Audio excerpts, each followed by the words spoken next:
Bonjour tout le monde, connaissez-vous le granola? C'est du muesli que l'on passe légèrement au four et qui ressort croustillant et gourmand. Mais attention à certains granolas du commerce qui contiennent trop de sucre, comme du sirop de glucose notamment, qui fait monter la glycémie. Donc moi je vous propose ma recette maison de granola où on va équilibrer de façon harmonieuse entre les aliments gras, les aliments sucrés et les aliments riches en céréales complètes. Donc pour faire cette recette, il va vous falloir des flocons d'avoine que vous pouvez aussi varier avec des flocons de riz, des flocons de sarrasin ou des flocons de seigle. Peu importe, justement, c'est très intéressant nutritionnellement parlant de varier régulièrement. Donc à vous de tester. Vous ajoutez des amandes riches en calcium, mais ça peut être aussi des noix, des noisettes.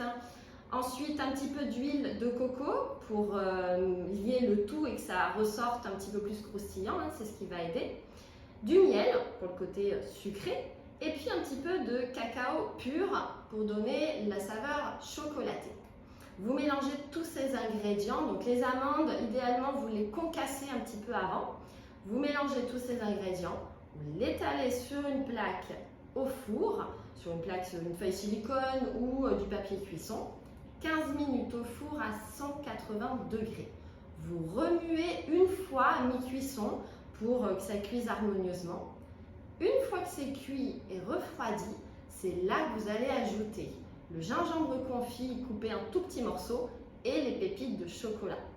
Donc là, vous remuez, vous mélangez tout ça et vous obtenez votre granola gourmand choco-gingembre. Ce granola, où le consommer et comment le consommer? Eh bien, au petit déjeuner par exemple, avec un laitage ou avec du lait froid. Mais attention, ça ne tient pas toujours très bien à l'estomac, ça dépend des personnes. Donc, c'est vraiment pour varier les petits-déj.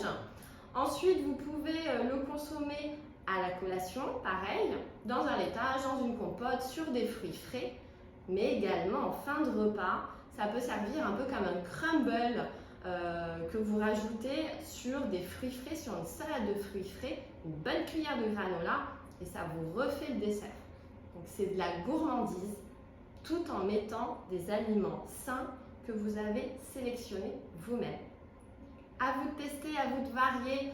Donnez-moi vos recettes que vous faites et puis laissez-moi un commentaire.